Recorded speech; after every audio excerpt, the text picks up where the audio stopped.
নজর রাখবো পরবর্তী সংবাদে। উত্তরপ্রদেশের পর এবার মধ্যপ্রদেশ। নেকড়ের হানায় রীতিমতো আতঙ্ক মানুষের মধ্যে। কেন এই নেকড়ের হানা বেড়েছে বা কেন এখনো পর্যন্ত এই ঘটনাতে বাড়ছে ঘটনা জানিয়ে উঠে এসছে একাধিক প্রশ্ন। তবে আহত হয়েছে দুজন। ঘটনাকে কেন্দ্র করে যে খবর উঠে আসছে মধ্যপ্রদেশ থেকে। কথা বলবো, টেলিফোন লাইনে রয়েছেন প্রতিনিধি সম্রাট চৌধুরী। সম্রাটদা, নেকড়ের হানা বর্তমানে বাড়ছে এবং সেক্ষেত্রে দাঁড়িয়ে এখনো পর্যন্ত দুজন আহত হয়েছে।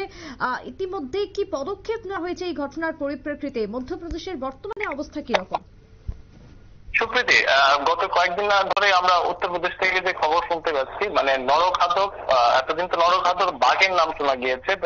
সুন্দরবনের রয়্যাল বেঙ্গল যে বাঘ রয়েছে তাদের মধ্যে নরখাদকের ব্যাপারটা ছিল, এখন নেকড়ে বাঘ এবং শিয়ালের মধ্যে চলে এসেছে। এতদিন এটা উত্তরপ্রদেশে এরকম একটা ঘটনা, একটি জেলায় একটি গ্রামে বেশ কয়েকটি ঘটনা লক্ষ্য করা গেছিল।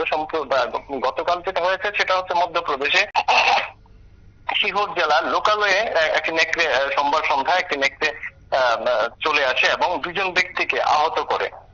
তারা একটু মারাত্মক রকম ভাবে আহত হয়েছেন এবং পরবর্তীতে তারা ইট এবং এই লাঠি দিয়ে এই নেকড়েটিকে তাড়ানোর চেষ্টা করলে সেটি পালিয়ে যায়। আপাতত কিন্তু এই দুই রাজ্যে যে নেকড়ের হামলা যে ঘটনা, শিয়ালের হামলার যে ঘটনাগুলি চোখে আসছে, বন দপ্তর থেকে আপাতত কিন্তু লোকালয়ে মানুষকে নিরাপত্তা দেওয়াটাই মানে প্রাথমিক ভাবে গুরুত্ব দিয়ে এটার কাজ চলছে। কিন্তু কেন নেকড়ে বা শিয়াল এরা লোকালয়ে চলে আসছে? সাধারণত কোনো বন্যপ্রাণীর কিন্তু সচরাচর লোকালয়ে আসে না। তারা লোকালয় থেকে একটু দূরে থাকতে পছন্দ করে, এমনকি তারা লোকালয়ে আসাটা ভয় পায়। তাদের জন্য কিন্তু বিষয়টা উল্টো আতঙ্কের বিষয়, কিন্তু তারপরও ওরা লোকালয়ে আসতে বাধ্য হচ্ছে। এই ঘটনা কিন্তু বিচ্ছিন্ন একটি ঘটনা বলে দেখলে কিন্তু হবে না। নেকড়ের হামলা বলা যেতে পারে বা শিয়ালের হামলা বলা যেতে পারে, বা রাজ্যে যে তেলিয়ামুড়া এবং মুঙ্গিয়াকামি ব্লকে যে মাঝে মাঝে হাতির আক্রমণ হয়, বানরের আক্রমণ হয়, এই ঘটনাগুলি কিন্তু কোনো বিচ্ছিন্ন ঘটনা না।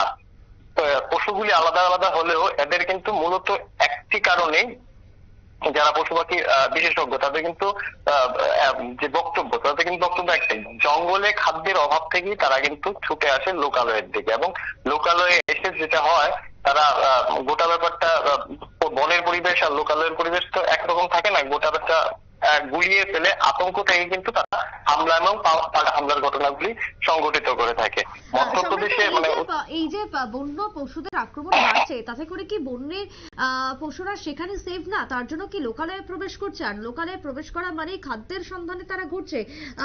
সেই জায়গায় দপ্তর কি কোনো পদক্ষেপ নেবে, বন দপ্তর?